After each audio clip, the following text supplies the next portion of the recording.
Hi there. We're going to talk about the aggregate demand, aggregate supply model. And really, this is going to be used as a tool to help us analyze business cycles. So we're going to go over a little bit of prerequisite information, things that you should know ahead of time. If you don't know those facts or those topics, go back and review them because we're going to use them throughout. Then we're going to go over some notation, go over some sort of rules that we'll use for graphing out these different changes in the aggregate economy. And then we're going to look at 3 different examples. So the necessary background for us includes our macroeconomic indicators. So that's going to be GDP, the unemployment rate. In particular, you need to look at the natural rate of unemployment. Also, inflation, the ideas of what a business cycle is and what the different aspects of a business cycle. So particularly, we're going to be thinking about expansions and contractions. In other words, recessions. And the new terminology that you want to familiarize yourself with is that of aggregate demand, long-run aggregate supply, and short-run aggregate supply. Once you have this information under your belt, then you're ready to finish the video. There's a little bit of notation that we're going to use on our graphs.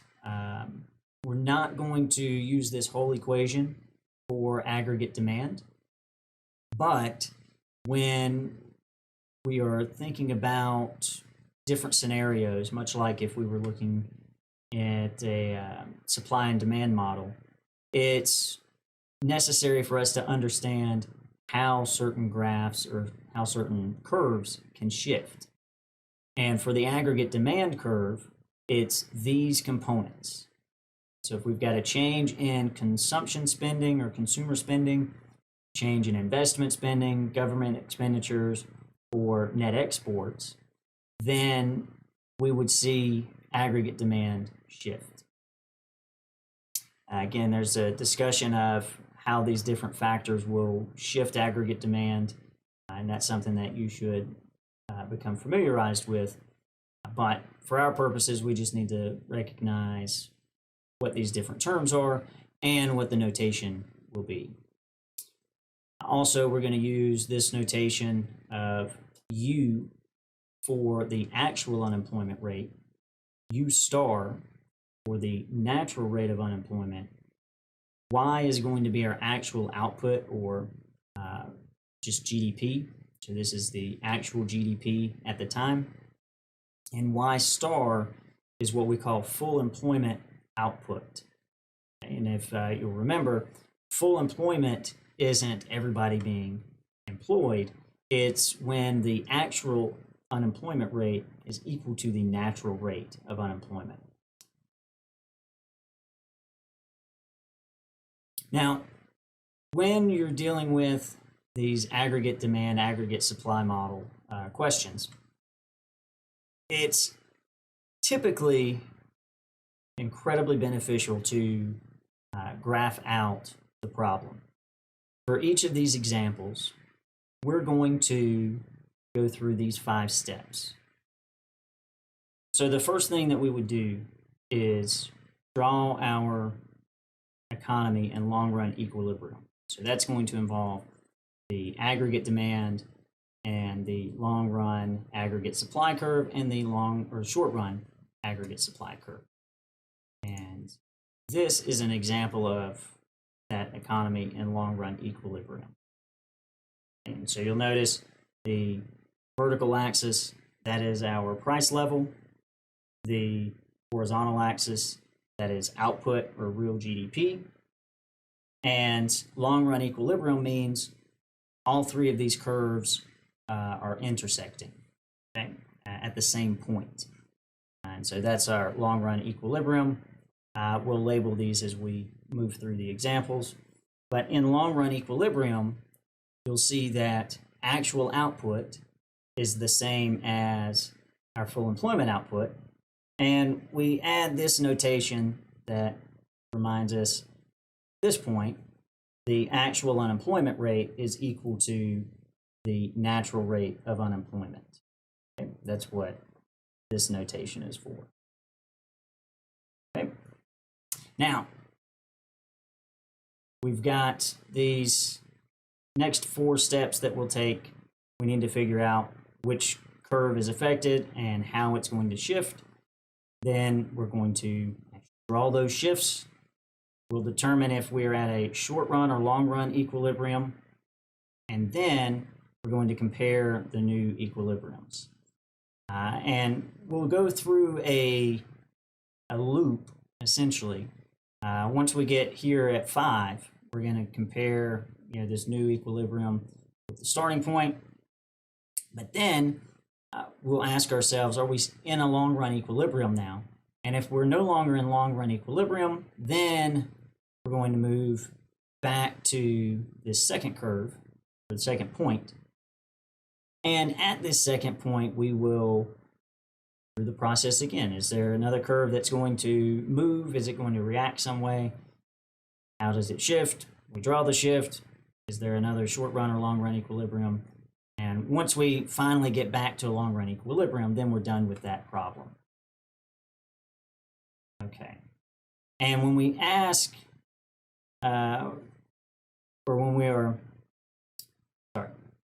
when we compare the new equilibriums with the starting point, we're asking, how does the actual unemployment rate compare to the natural rate? How does actual output compare to full employment output? And is there a change in the price level? So our first example asks, how did public access to the internet in the 1990s affect the macroeconomy? And the first thing that we want to determine here is what's happened in the economy. Right? What exactly is this new access to the internet in the 90s? What would we have called that? Well, we would have called that a technology shock. And it's probably obvious, but this is a positive shock. Okay, so this means it's going to improve whatever our production possibilities are. It's going to make us more efficient, more productive, those sorts of things. And so at full employment, we should be able to produce more than before the public access to the internet. And this is why this public access to the internet affects long-run aggregate supply. Okay? If you'll remember, things that affect long-run aggregate supply are things like changes to our overall resources, technology, and institutions. And so this goes out of the chapter, the discussion about economic growth. And so if it's something that is going to create lasting economic growth, it's going to affect long-run aggregate supply. It's also worth mentioning that when long-run aggregate supply shifts, it's going to take short-run aggregate supply with it. And so we've got a positive shock, which means overall output is going to increase. That's going to shift long-run and short-run aggregate supply to the right. So let's illustrate this. Now we've said that long-run aggregate supply and short-run aggregate supply are going to shift to the right. And so draw this shift as follows. Now I'm going to give subscripts here. So subscript of 1 and 2. Draw an arrow because that's what I typically do, indicate where the shifts are. And we're going to label this as just Y1. That's what we'll go with. We could just use Y, but I'm going to use Y1. So that's the first shift. And now we want to draw the shift for short-run aggregate supply. And so I'm going to give the initial curve, a 1 for the subscript, and short run aggregate supply is automatically going to shift to where the long run equilibrium will be. Okay, and so all that, so it looks like this. So short run aggregate supply with a 2 for the subscript. Okay, now we can also draw that shift as well. Okay. The next things that we need to do, we've drawn the shift, and we need to talk about the new equilibrium and make some comparisons. So I'm going to draw some reference marks so that we see what the price level was. Okay. So I'm not going to put a star here. I'm just going to use that as P. So that was the first one. We'll give subscripts. So P1 and P2. All right. And let's label these as A and B. Okay, so we're not moving to a short run equilibrium, so that's worth pointing out. Instead, we're moving from one long run equilibrium to another long run equilibrium. We know that because at A, all 3 curves intersect at this point, and all 3 curves are intersecting at B once we've considered the new curves.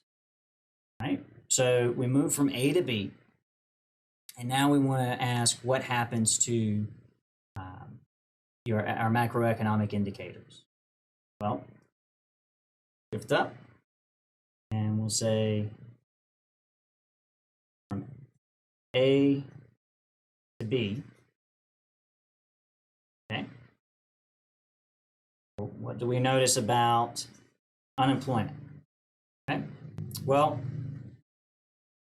when we shift this way, what is actually happening, right, is we're seeing a new full employment output level. And what that means is at this point,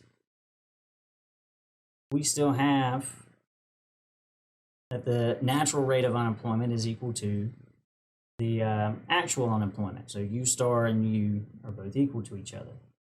And so technically, we could say that there may be some change in the actual unemployment rate, but we're still at the natural rate of unemployment. So this technology shock may have changed the value of the natural rate of unemployment, but we at least see that it's still equal to the natural rate. So that is still true. Okay. Let's think about the price level. Well, we went from P1 down to P2, and so this means that the price level dropped.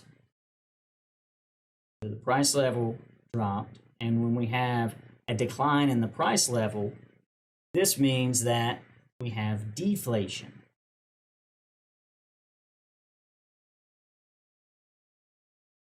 Right?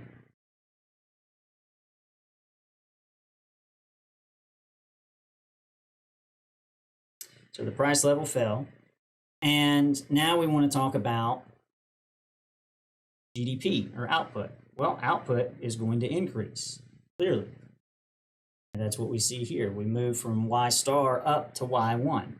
And so our final step in this analysis is just to discuss these changes from our initial equilibrium A to the new long run equilibrium B. So these are the statements that we would want to make. All right, now we want to consider another example. And our example in this case is to think about the impacts of an oil pipeline break. So what we mean here is maybe a section of the pipeline has pretty severe leak, whatever the cause might be is somewhat irrelevant to us at the moment. But we've got some issue with the pipeline, and we want to think about what's going on here. Okay, well, this is what we would call a supply shock.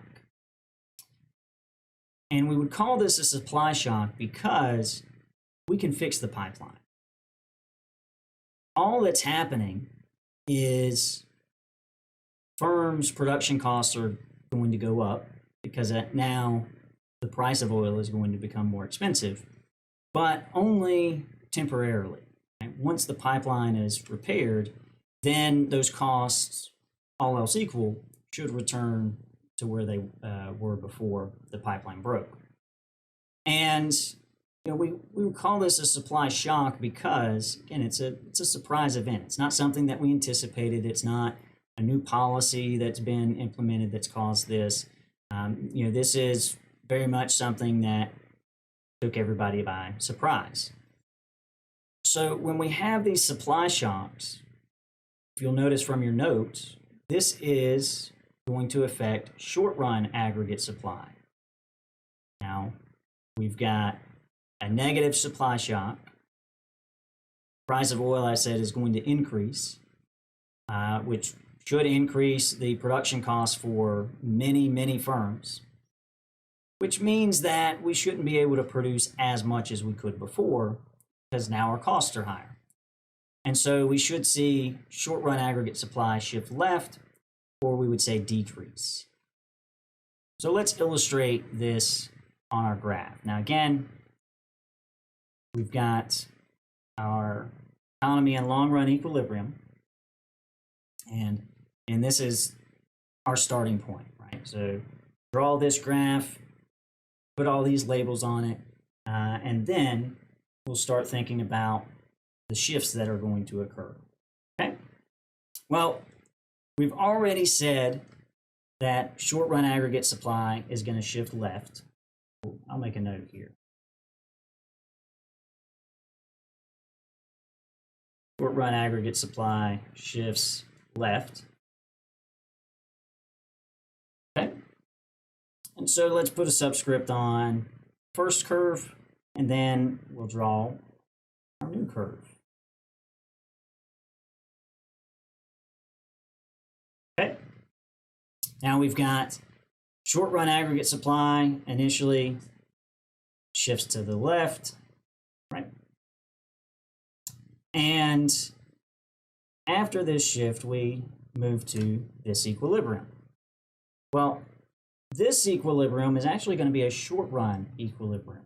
We know that because we're not in a long-run equilibrium. Remember, long-run equilibrium is where all three of these curves intersect at the same point. That's not happening here. So this is going to be a short-run equilibrium. And because of that, we are going to use a lowercase letter to denote that. Label the initial equilibrium point as A, capital A. And we'll use this lowercase b for the short-run equilibrium. Now, give our reference points.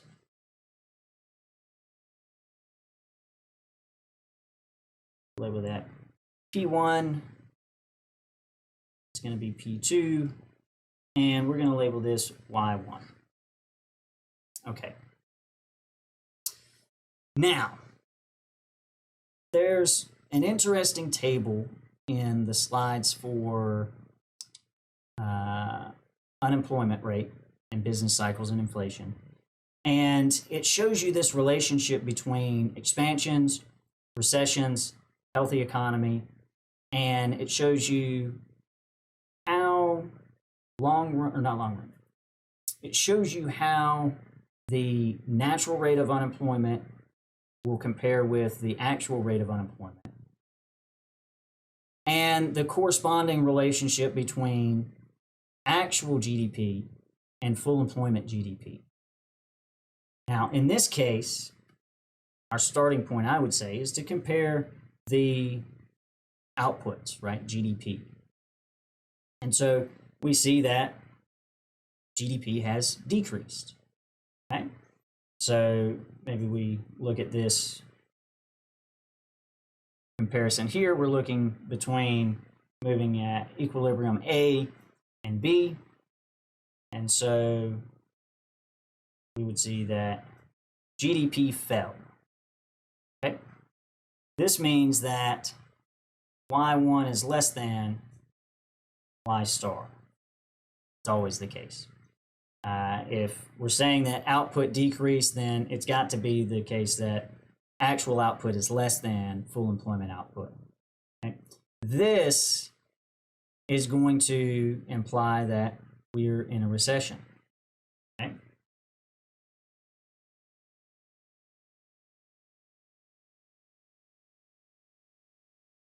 That's one conclusion that we can draw from our graph. Okay? We may even call this situation here, where now we've moved over to Y1, we could call that maybe a recessionary gap. Okay? And those are going to happen anytime we move to an equilibrium that's to the left. But anyways, we see that we've got this decline in GDP. So now we want to imagine what's going on with the unemployment rate. Well, now, since we're in a recession, this means that there is cyclical unemployment. And if there's cyclical unemployment, this means the actual unemployment rate has to be larger than the natural rate of unemployment. Okay? So there are more people that are unemployed than when we're at full employment. Okay? And so this means that we have an increase in unemployment. And then finally, we would talk about the price level, and we would see that price level increased.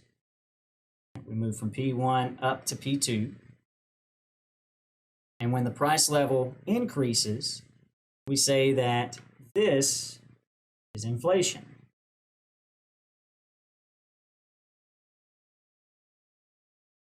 Okay.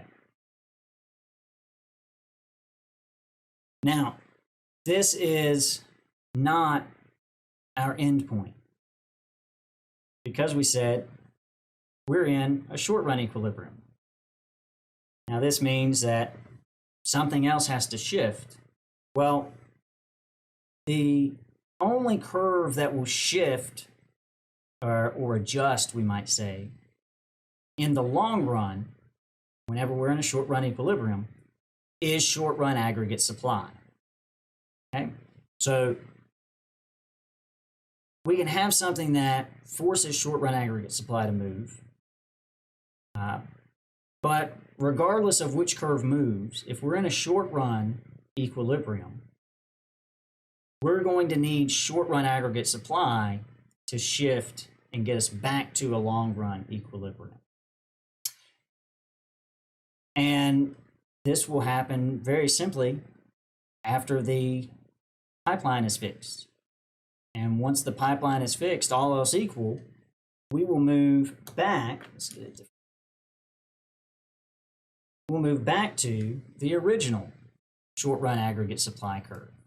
So maybe we can put a 2 here for that arrow, so we know this is the second shift. We can put a 1 here, so we know that shift happens first. Okay, so I'm not going to write out the comparison between our long run equilibriums because there's no change. Once we get back to long run equilibrium, everything is back to normal. We're at the same price level, we're at the same unemployment rate, we're at the same output level. So when we're comparing the macroeconomic indicators in the long run, we would say there's no change. There's no change in the macroeconomic indicators between the long run equilibria after this oil pipeline break. Now let's look at our final example. And this is imagining a scenario where consumer confidence has increased, which means that people are going to begin spending more money. They're going to buy more things. And so if we have people spending more money and they're buying more things, what happens in the macroeconomy? Well, again, we need to imagine what's going on in this scenario. What's being affected? Well, what we're saying is that consumer spending is increasing. We're saying that individuals are buying more things. This means consumer spending increases. And we know that consumer spending is part of aggregate demand. And so what we're saying is aggregate demand increases. It's going to shift right. Knowing that aggregate demand increases or shifts right, we've got everything we need to begin working on our graph. So let's go to that now. Again, we always begin with our economy and long-run equilibrium. And we've said that aggregate demand is going to shift right. Let's make a note of that. Aggregate demand shifts right. You could also say that aggregate demand increases. That's the same thing. So we'll put a subscript on aggregate demand, and we're going to draw our increase, or the shift right. So let's look at a new aggregate demand curve. Call that AD, the 2 subscript. And give our reference points. Okay, I'm going to call this P1, call this P2, and we're going to call this Y1. And we need our arrow. We'll also label the initial equilibrium point capital A, and we'll notice that this new equilibrium, it's a short-run equilibrium. Again, the reason this is a short-run equilibrium is because we've only got 2 curves that are intersecting at this point. We need all 3 to intersect at the same point to call it a long-run equilibrium. So we're going to label this with the lowercase b. All right.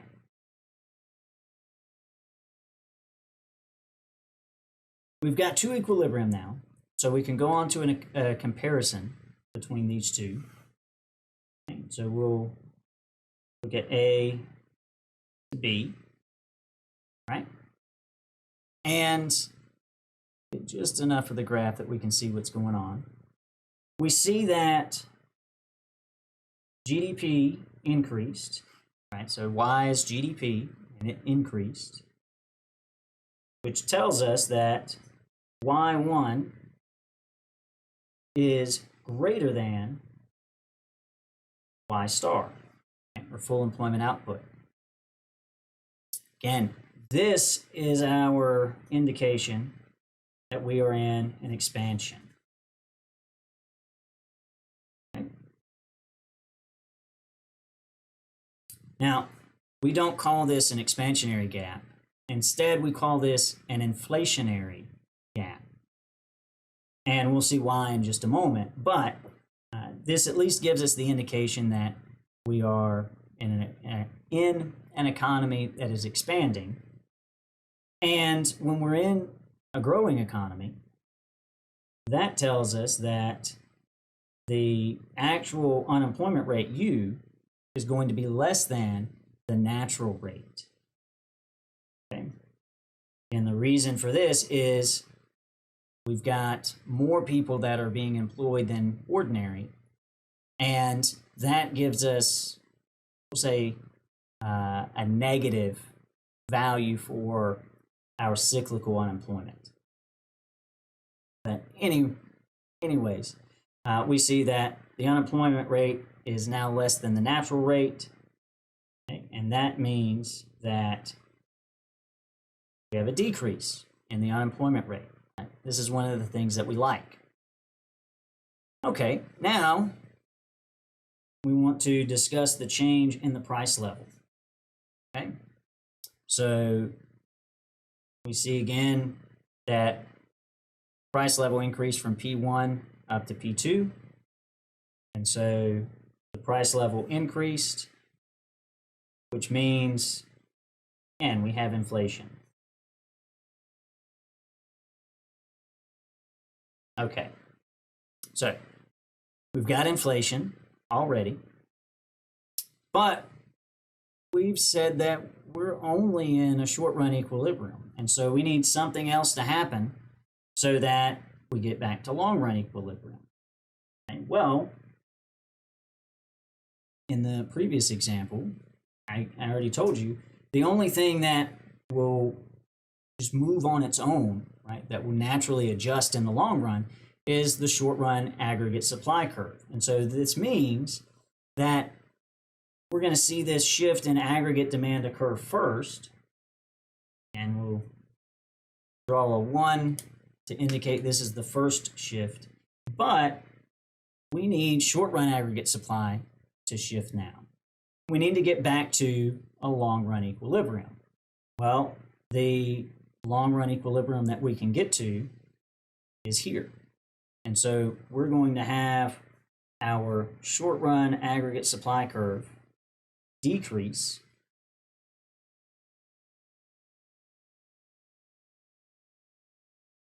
such that we get to this new equilibrium. And this is a long run equilibrium. And so we're going to label it with a capital C. Tried to make it a little bigger so that way we might actually believe that it's a capital C, but this is the value we need. So here, we only see one change comparing the long run equilibrium. And that's what we want to compare. You know, we always want to compare relative to where we started. This is one thing to keep in mind on, say, the exam. You don't want to make a comparison between B and C. We want to compare A and C.